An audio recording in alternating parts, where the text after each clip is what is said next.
नमस्कार, news state देख रहे हैं आप। मैं हूं आपके साथ शुभम त्रिपाठी। बीजेपी की आदत रही है कि एक चुनाव खत्म भी नहीं होते हैं और वो अगले चुनाव की तैयारियों में पूरे मनोयोग से जुट जाती है।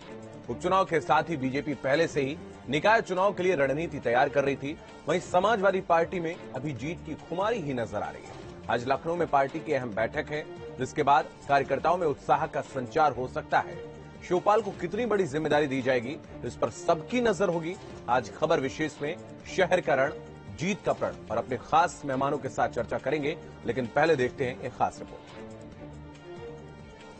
देश में नगर निकाय चुनाव को लेकर आज हाईकोर्ट की लखनऊ बेंच में सुनवाई होनी है, जिसमें राज्य सरकार ओबीसी को आरक्षण देने के नियमों का पूरा ब्यौरा हाईकोर्ट की लखनऊ बेंच के सामने पेश करेगी। इस पर हाईकोर्ट अपना फैसला सुनाएगी। माना जा रहा है कि अगर रोक नहीं बढ़ी तो 15 दिसंबर को इसकी घोषणा हो जाएगी। लेकिन चुनाव को लेकर सियासी तैयारियों की बात करें तो बीजेपी कई महीनों से निकाय चुनाव की तैयारियों में जुटी है और पूरब से पश्चिम का समीकरण साधने की तैयारी में।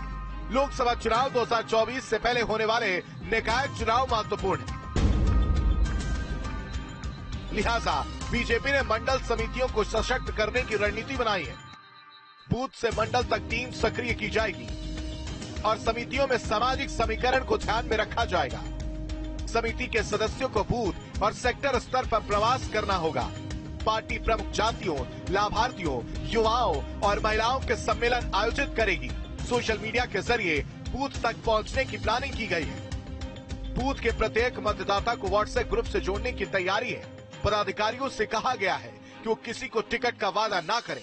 इंटरनल रिपोर्ट के आधार पर सिर्फ जिताऊ उम्मीदवार का चयन किया जाएगा और हर कार्यकर्ता को जिम्मेदारी सौंपी जाएगी। उत्तर प्रदेश में होने वाले निकाय चुनाव की तैयारियों में भारतीय जनता पार्टी ने पूरी ताकत झोंक रखी है। 3 दिन पहले ही लखनऊ मुख्यालय में बीजेपी की एक बड़ी बैठक हुई। इस बैठक में सभी जिलों के जिलाध्यक्षों को बुलाया गया था, प्रभारी मौजूद थे और उस बैठक में निकाय चुनाव को लेकर रणनीतियां तैयार की गई कि किस तरीके से, किन मुद्दों पर भारतीय जनता पार्टी निकाय चुनाव में जाने वाली है। वहीं एसपी के ऊपर से अभी उपचुनाव में जीत की खुमारी नहीं उतरी है। मंगलवार को होने वाली पार्टी की बैठक नहीं हो सकी, जो आज बुधवार को होनी है, जिसमें शिवपाल यादव को अखिलेश बड़ी चुनावी जिम्मेदारी दे सकते हैं। जाहिर है कि उनके चहेतों को भी टिकट देने पर पार्टी विचार करेगी।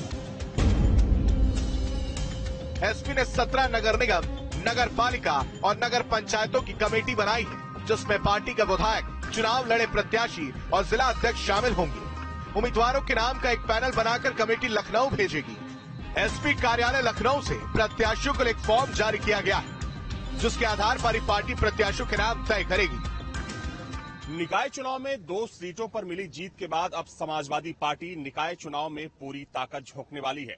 इसके लिए अलग अलग जिलों से समाजवादी पार्टी ने आवेदन मंगाने भी शुरू कर दिए हैं। हालांकि समाजवादी पार्टी की तरफ से एक शर्त रखी गई है कि उन्हीं प्रत्याशियों को समाजवादी पार्टी अपना सिंबल देगी जो पार्टी के सक्रिय कार्यकर्ता होंगे। निकाय चुनाव को लेकर सीएम योगी भी अब कई बड़े शहरों में अपनी जनसभाएं करेंगे और रोड शो भी करेंगे। 18 दिसंबर तक क्षेत्र और जिला स्तर पर बैठकें आयोजित की जाएगी। बीजेपी कई जगह पसमानदा सम्मेलन भी करेगी, जबकि समाजवादी पार्टी अभी बैठकों की शुरुआत ही कर रही है और उसके कार्यकर्ता सियासी आकाओं के निर्देश का इंतजार कर रहे हैं। वैसे पिछले 2 निकाय चुनावों में एसपी का प्रदर्शन बेहद खराब रहा है। मेयर पद पर उसका खाता भी नहीं खुल सका। इस बार ये चुनाव क्या एसपी को जीत का स्वाद चखाएंगे, देखना दिलचस्प होगा। Team news state. तो इस रिपोर्ट के जरिए आपने विषय को समझा। हमारे साथ जो खास मेहमान इस वक्त चर्चा में जुड़ रहे हैं, उनका परिचय आपसे करवाते हैं। बीजेपी प्रवक्ता संजीव मिश्रा हमारे साथ जुड़ रहे हैं। प्रोफेसर भुवन भास्कर जोशी समाजवादी पार्टी के प्रवक्ता हैं। डॉक्टर दयाराम भार्गव एसबीएसपी के प्रवक्ता हमारे साथ जुड़ रहे हैं। आप सभी का बहुत स्वागत है। भुवन जी, मैं आपके पास आऊंगा। शुरुआत आपसे इसलिए कर रहा हूं क्योंकि अभी आप चुनाव जीत कर आए हैं, लोकसभा उपचुनाव का, और पार्टी में इस वक्त जश्न का माहौल है। चाचा भी साथ हो लिए हैं, तो ताकत कहीं ना कहीं बढ़ी है, चाहे जितनी बड़ी हो, लेकिन पिछली बार की अपेक्षा कुछ ना कुछ ताकत में इजाफा जरूर हुआ है। अब निकाय चुनाव को लेकर कैसे देखते हैं? क्या शिवपाल यादव का साथ आना निकाय चुनाव में आपकी मजबूती बढ़ाएगा या फिर परिणाम चौंकाने वाले होंगे? देखिए, मैं कहना चाहता हूं, प्रजातंत्र में जब भी कोई पार्टी जीतती है तो उसके कार्यकर्ताओं का और नेताओं का मनोबल बड़ा होता है, और जब मनोबल बड़ा होता है तो युद्ध में जब जाया जाता है, अगर आपका मनोबल बड़ा है तो निश्चित तौर पे आप अपने विपक्षियों पर भारी पड़ते। इस समय पार्टी बूस्टअप है और निश्चित तौर पे माननीय शिवपाल जी का एक विराट अनुभव है। उनके अनुभव का और उनकी ज्येष्ठता का पार्टी को लाभ मिलेगा, इसमें भी कोई दोहरा नहीं है। और ये बात बिल्कुल सत्य, पार्टी इसकी तैयारी पहले से कर रही है, क्योंकि जिला अध्यक्ष और महानगर अध्यक्ष के माध्यम से पार्टी ने पहले बायोडा ले ली है और इसके अलावा प्रभारी माननीय राष्ट्रीय अध्यक्ष जी के आदेश पे, माननीय प्रदेश अध्यक्ष जी के आदेश पर वहां पर प्रभारी भी नियुक्त हो गए, प्रभारियों ने भी बैठक कर ली है और निश्चित तौर पर बहुत बड़ी तैयारी के साथ। और जो वहां के विधायक के प्रत्याशी रहे और जो विधायक का चुनाव जीते या प्रत्याशी रहे, उनसे पूरे डिस्कस करके पैनल तैयार हो गया है। और निश्चित तौर पर हम ये कहना चाहते हैं, पार्टी पूरे जोश खरोश से और अनुभव के आधार पे अपना चुनाव को लड़ने जा रही है। शिवपाल यादव की क्या जिम्मेदारी रहने वाली है पार्टी में अब? देखिए, बड़े स्तर पर और माननीय अखिलेश यादव जी का एक ही बयान इस बात को बताने को काफी है। उन्होंने कहा है कि चाचा जी बड़े हैं मुझसे, तो उनकी जिम्मेदारी भी बड़ी होगी। आप और हम सब इंतजार कर रहे हैं। निश्चित तौर पे इतना जरूर आपके चैनल के माध्यम से कहना चाहता हूं, जिन समाजवादियों का वर्तमान भी अच्छा है और भविष्य भी अच्छा हो। चलिए, शुभकामनाएं आपको, आपका भविष्य अच्छा है और वर्तमान अच्छा, जैसा आपने दावा किया। बीजेपी से हम पूछ लेते हैं, संजीव मिश्रा हमारे साथ जुड़े हुए हैं। संजीव जी, बड़ा दावा यहां पर किया है भुवन जोशी ने। उन्होंने कहा है कि वर्तमान भी अच्छा है, हालांकि अभी सत्ता से बाहर है, वर्तमान तो अच्छा नहीं कहा जाएगा, लेकिन भविष्य की कल्पना की जा रही है। कैसे देखते हैं इसको? नहीं, ठीक है। चुनाव में जिस तरीके के हालात आए हैं, मुझे तो लग रहा था कि बराबर बराबर हैं। 2 सीटें उनकी थी, 1 सीट हमारी थी, वो 1 सीट हमारी रही और 2 सीटें इनकी आई। लेकिन अगर इनको इतना ज्यादा अपने ऊपर अगर इतना विश्वास है, तो मैं तो इनसे यही पूछना चाहता हूं कि जब आपका काम बोलता था 2017 में, तो क्या जरूरत थी कांग्रेस से गठबंधन करने की? 19 में आप सपा बसपा का गठबंधन कर रहे थे तो 80 में 80 सीटें जीत रहे थे। और उसके बाद आपके अध्यक्ष ने कहा कि हम बड़े दल से गठबंधन कर बैठे, वो हमें उचित नहीं लगा। अभी 10 मार्च को 2022 में उत्तर प्रदेश की जनता ने आपको सबक दिया, आपकी समझ में नहीं आया। आजमगढ़ उपचुनाव में जो लोकसभा का हुआ और रामपुर का लोकसभा का उपचुनाव जो हुआ, उसमें किस तरीके से आपके गढ़ ढह गए, फिर भी समझ में नहीं आया। मुझे लगता है कि ट्विटर की राजनीति के बजाय अगर ग्रास रूट पर राजनीति की जाएगी तो ज्यादा बेहतर रहेगा। जनता के मुद्दों से कनेक्टिविटी नहीं है, जनता से कनेक्टिविटी नहीं है। और आपके बड़े चैनल पर मैं कहना चाहूंगा कि जो राजनीतिक दल जनता की कसौटी पे खरे नहीं उतरते, उनकी स्थितियां ठीक नहीं होती। मैं तो इनको एक राय दूंगा कि कम से कम कनेक्टिविटी तेज करें, जनता के हितों के काम करें तो ज्यादा बेहतर रहेगा। इतनी बड़ी बड़ी बातें इतने बड़े चैनल पे जब करोड़ों दर्शक आपके देख रहे हैं, एक तरफ डबल इंजन की सरकार, अब 13 तारीख से आदरणीय मुख्यमंत्री जी नगर निगमों में और नगर निकाय जो महत्वपूर्ण है उनमें सब में दौरा करने जा रहे हैं, उनमें सब में रोड शो करने जा रहे हैं। 18 दिसंबर तक संगठनात्मक कार्यों का नगर निकाय के चुनाव को लेकर बैठ के क्षेत्रीय स्तर पे, जिला स्तर तो पर। क्या आप ये नहीं मानते कि उपचुनाव में समाजवादी पार्टी ने जो जीत हासिल की है उसका निकाय चुनाव पर कुछ फर्क पड़ेगा? आप मानते हैं? अब चूंकि समय कम है आपके पास, वरना मैं एक एक अगर बिंदु गिनाऊं, मैनपुरी में अगर जीते हैं तो उसमें आदरणीय मुलायम सिंह यादव जी के उस पर वोट गया है। ठीक है। रामपुर में जिस तरीके से ये ठीक है, आपका कहना है कि इमोशनल कार्ड वहां पर चला है। कहा करते थे कि जी ठीक है, कलेक्टर तनखैया है, हाँ। जूते पे पॉलिश कराएंगे, तो उस बिल्कुल हालात से ठीक जनता है, ने पलटवार किया। ठीक है, वापस आऊंगा आपके पास। मतलब बहुत साफ है कि ये बिल्कुल वापस आऊंगा आपके पास। डॉक्टर दयाराम भार्गव एसबीएसपी से हमारे साथ जुड़े हुए हैं। दयाराम जी, मैं आपके पास आऊंगा, चूंकि उपचुनाव में आपकी सक्रियता कहीं नजर नहीं आई और आप विरोध करते भी नजर आए, तो उसका जो आपके पुराने साथी हैं यानी कि समाजवादी पार्टी का, अब निकाय चुनाव में कहां पर एसबीएसपी खड़ी है? क्योंकि पश्चिम में तो आप कहीं है नहीं, कोशिश जरूर आपने की विस्तार की। नहीं, देखिए शुभम भाई जी, पश्चिमी उत्तर प्रदेश में, मध्यांचल में, बुंदेलखंड, पूर्वांचल में, हम चारों प्रदेशों को जो है उस सब में हम लोग हैं। अभी हमारे जो है जिले के जिला प्रभारी और जो है प्रत्याशियों को जो चयन करने वाले होते हैं, उनके कोऑर्डिनेटर बनाए गए हैं। उनके आवेदन जो है मंगाए जा रहे हैं और जिस सीट पर प्रत्याशी हमारे कुछ ज्यादा पूर्वांचल में ज्यादा है, मध्यांचल में कम है और पश्चिम में बहुतायत हम कई सीटों पे इस पे अपना मंथन कर रहे हैं, तो उसमें ये देखा जा रहा है जिला अध्यक्ष के माध्यम से, प्रभारियों के माध्यम से जो दावेदारी जिनकी आ रही है, जिनकी मजबूती है, जो चुनाव को बूथ को जूझ सकते हैं या हमारे सभासद बन सकते हैं, निकाय में नगर पालिका अध्यक्ष या नगर अध्यक्ष बन सकते हैं, जिनकी मजबूती जाता है, जो जीत सकते हैं, उनके ऊपर जो है राष्ट्रीय अध्यक्ष उसके ऊपर चर्चा कर रहे हैं। और रही बात जीतने की, विगत आपने देखा होगा पिछले जो हम 2022 में 2017 में भी चुनाव लड़े थे तो हमारे काफी चेयरमैन भी बने थे, नगर पंचायत अध्यक्ष भी बने थे और सभासद और हमारे निगम पार्षद भी काफी बने थे। तो उस लिहाज से देखा जाए तो 2017 वाला जो है सुहेलदेव भारतीय समाज पार्टी नहीं, आज 2022 की पार्टी सुहेलदेव भारतीय समाज पार्टी है। हम उत्तर प्रदेश के तमाम जो है सेक्टरों में हम बूथ लेवल पे जो हमारे संगठन है, उन संगठनों से हम उनका ब्यौरा मांग रहे हैं कि जिन प्रत्याशियों ने आवेदन किया है उनका आप लेखा जोखा हमें मंगाइए। तो समाजवादी पार्टी को कहां देखते हैं आप? समाजवादी पार्टी को कहां देखते हैं?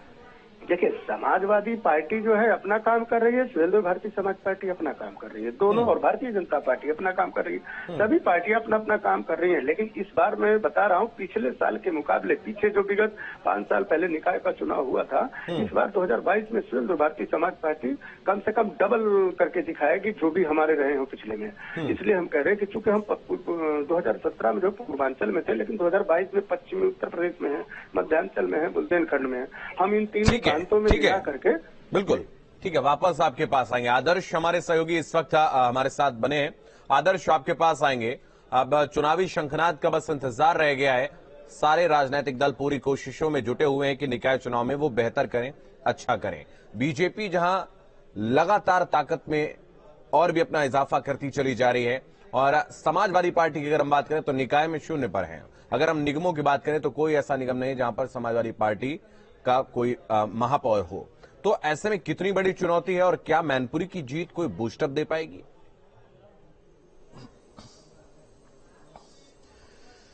हाँ, देखिए, निकाय चुनाव की अगर हम बात करें तो निकाय चुनाव बेहद ही माइक्रो लेवल पर, स्थानीय स्तर पर लड़े जाते हैं। अगर हम 2012 की बात करें तो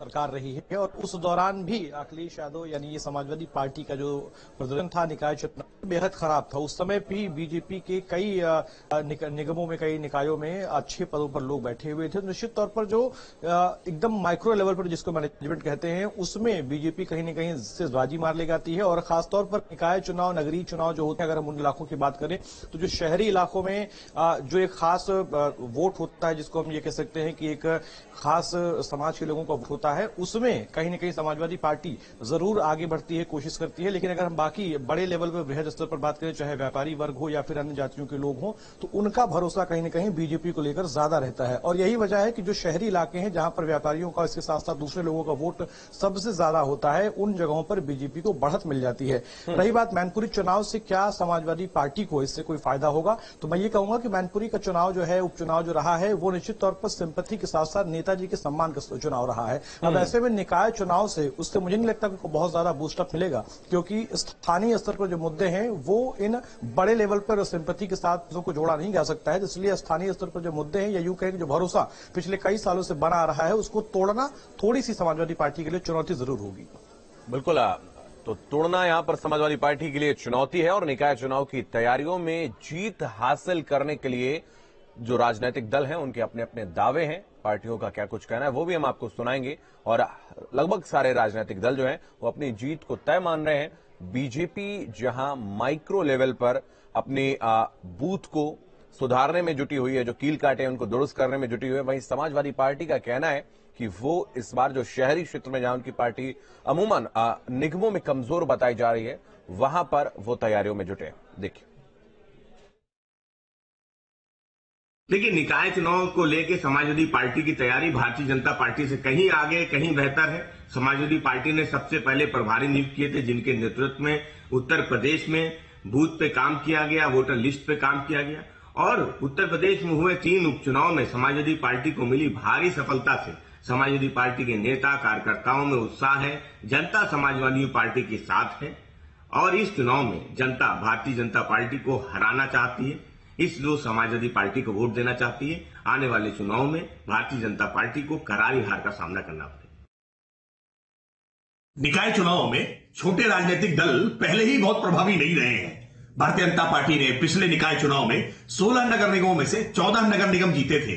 भारतीय जनता पार्टी के निकाय चुनाव में बादशाहत पहले भी थी और आगे भी जारी रहेगी। भारतीय जनता पार्टी ने संगठनात्मक तौर पर पूरा ढांचा खड़ा कर लिया है। हर निकाय के लिए चुनाव के प्रवासी, प्रभारी और संयोजक गठित कर लिए हैं। सबकी बैठकें कर चुके हैं, जबकि इसकी तुलना में सपा, बसपा और कांग्रेस का संगठनात्मक ढांचा तक तैयार नहीं है। इसलिए निकाय चुनाव में ये क्या चुनाव लड़ेंगे? और पहले भी शिवपाल सिंह यादव पार्टी के प्रदेश अध्यक्ष जब रह चुके हैं, तब भी समाजवादी पार्टी में कोई वो कमाल नहीं कर पाए हैं। निकाय चुनाव में भारतीय जनता पार्टी का ही परचम लहराए।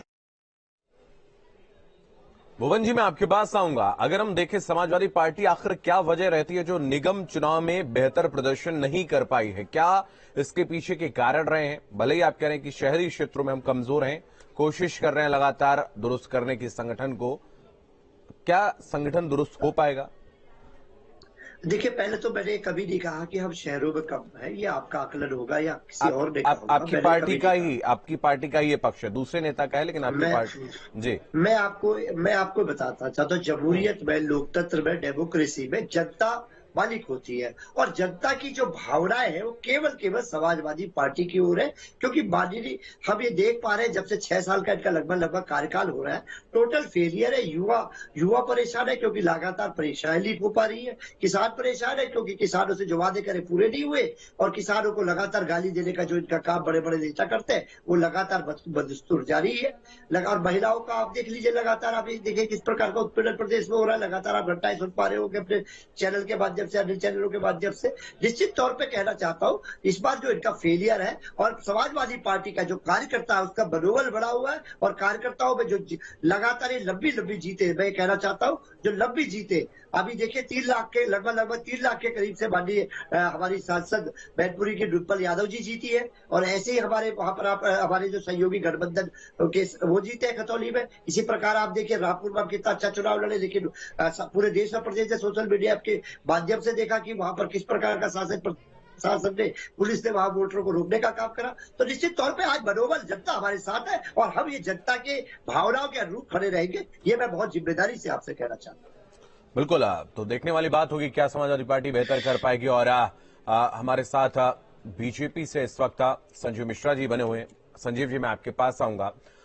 लगातार बीजेपी का एक शत्र राज्य निगमों में बना रहा है। अगर हम पिछले चुनाव की अगर हम बात करें तो क्या ऐसी वजह है जहां पर समाजवादी पार्टी इस वक्त पूरे आत्मविश्वास से लबरेज है और वो कह रहे हैं कि हम इस बार बहुत बेहतर करने वाले हैं?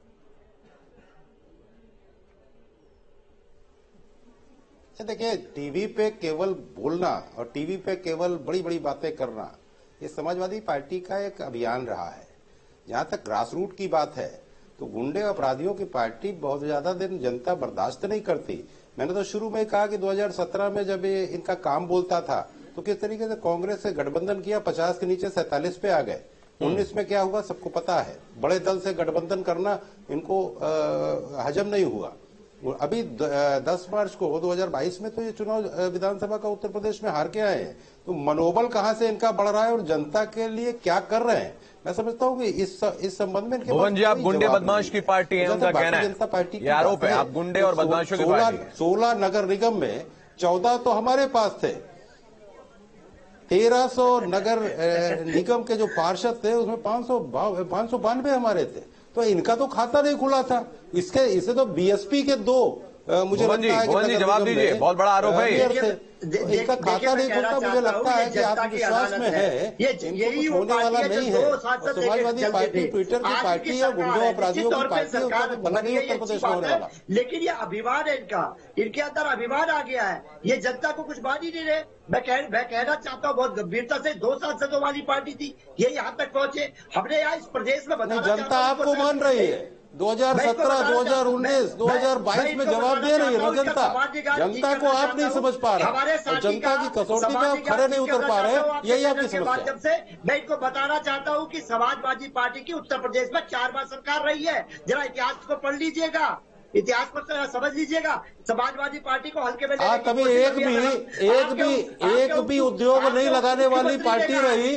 मुसलमानों को धोखा देने वाली पार्टी रही। 2012 में कहा था कि मुसलमानों को आरक्षण देंगे, 5 साल की सरकार में आपने कुछ नहीं किया। हाई स्कूल के बच्चों को आपने कहा था कि टैबलेट देंगे, 5 साल की सरकार में हाई स्कूल के बच्चों को एक भी टैबलेट इसलिए नहीं मिला क्योंकि वो वोटर नहीं थे। तो ये वोटरों की नाम पर अगर ये किया जाएगा और खासतौर केवल सत्ता के लिए काम किया जाएगा तो वो चलने वाला उत्तर प्रदेश में नहीं है। हमारा मनोबल बढ़ा हुआ है, हम जनता की अदालत में है, हम जनता की अदालत से लड़ते हैं। आपके अरे मनोबल से क्या होता है? उपचुनाव का मतलब क्या होता है? मुलायम सिंह जी को अगर श्रद्धांजलि दी गई है इसलिए चुनाव जीते हो, किसी गलतफहमी में मत रहो। जनता की अदालत में आपके मंत्री जी, उप मुख्यमंत्री, आपके मंत्री सब फेल हो गए। नहीं, नगर निगम का चुनाव होने दीजिए, आपको स्थितियां अपनी पता चल जाएगी, फिर खाता नहीं खुलेगा। संजीव जी, यहाँ मैनपुरी की तो बात होगी, चलिए श्रद्धांजलि मिल गई, लेकिन खतौली में जी, खतौली में क्या था? अब जवाब नहीं बनेगा जी, खतौली में जवाब नहीं बन रहा। रामपुर में भी मैंने तो इसीलिए कहा खतौली हमने जीती थी। हम खतौली में अगर हारे तो रामपुर हमने जीत के दिखाया है। नहीं, खतौली के क्या कारण है फिर? तो रामपुर में हम जीते भी हैं। खतौली के जो कारण थे वो पार्टी तय करेगी, पार्टी कील काटा कैसे दुरुस्त होगा उसको करेगी। लेकिन एक विश्वास दिलाता हूँ आपको, 2024 के लोकसभा चुनाव में मैनपुरी हम जीत के आएंगे। ठीक है, 2027 के विधानसभा के चुनाव में बिल्कुल आदर्श की बात कर रहे हैं, बम्पर वोटों से भारतीय जनता पार्टी की जीत होगी वहां पे। बिल्कुल आदर्श, मैं आपके पास आऊंगा। जो एक समाजवादी पार्टी की बैठक की बात कही जा रही है, बहुत अहम बैठक की बात कही जा रही है, कौन कौन लोग इसमें शामिल हो सकते हैं, किन बिंदुओं पर चर्चा हो सकती है इस दौरान?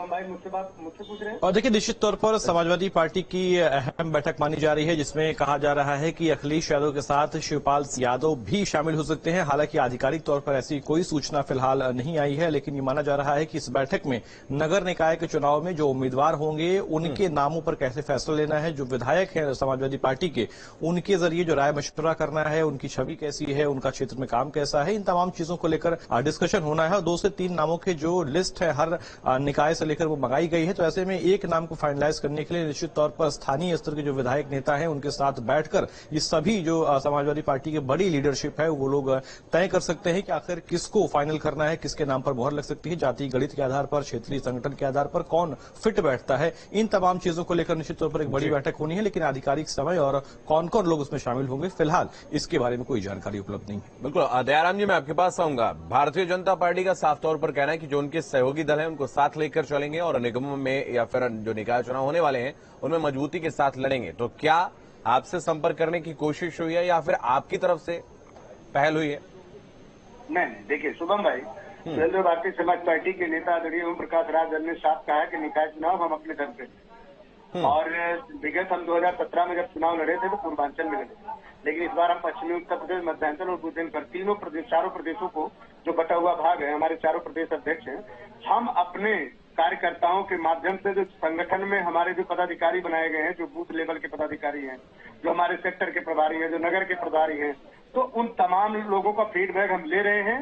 और एक और हम आपको बताना चाहेंगे, निगमों में आप देखेंगे चाहे सपा की सरकार रही हो चाहे भाजपा की सरकार रही हो, लेकिन निगमों में आज भी जाके देखेंगे, जैसे मैं गाजियाबाद का एक खोड़ा कॉलोनी नगर पालिका की बात करता हूँ, 5 साल भारतीय जनता पार्टी की सरकार इसमें रही, 34 सभासद हैं और एक नगर पालिका है, चेयरमैन यहाँ की है, लेकिन यहाँ पे 5 साल में केवल टायल और नाली का काम हुआ। ना तो हमारे गाजियाबाद का जो खोड़ा कॉलोनी का नगर पालिका परिषद है, इसमें ना तो गली नंबर है, ना मकान नंबर है, ना सीवर का व्यवस्था हुआ, ना कोई हॉस्पिटल का व्यवस्था हुआ, ना यहाँ कोई शिक्षा का कोई ऐसा इशू हुआ। चलिए जवाब ले लेते हैं बीजेपी से। थोड़ा मैं एक छोटी सी बता रहा हूँ, आप समझिए ना शुभम भाई, लेके जाइए। जब निकाय चुनाव के ऊपर उत्तर प्रदेश की बात करते हैं तो समस्याएं कहाँ हैं? ठीक है, बहुत सारे आरोप लग गए हैं। अब चूंकि समय बहुत कम शेष बचा हुआ, संजीव जी जवाब दे दीजिए, अगर इतनी सारी कमियां तो कैसे जनता स्वीकारेगी? एक बात बताएं, हमें विपक्ष में अगर जनता ने बैठाया तो इसीलिए लगातार जनता भारतीय जनता पार्टी के नगर निगमों में उनको पहुंचा रही है। मैंने तो शुरू में कहा कि 16 में 14 सीटें नगर निगम की हमारे पास है, मेयर हमारे पास है। दो सीटों पर अगर बीएसपी जीती है तो ये आने वाले समय में क्या समाजवादी पार्टी और खासतौर से उनको सोचना चाहिए, उनको सोचना चाहिए। अरे भाई जरा बात आने दो, ऐसा नहीं ठीक है, ये तरीका नहीं है, बात आने दो। पार्टी दावे तो जरूर करती है लेकिन केवल वो सिफर नजर आती है, ठीक है, होता है। ठीक है, बहुत धन्यवाद आप सभी का हमारे साथ जुड़ने के लिए इस खास कार्यक्रम में। सवाल यही है कि शहर के रण को लेकर सभी राजनीतिक दल पूरी कोशिशों में जुटे हुए हैं कि वो निकाय चुनाव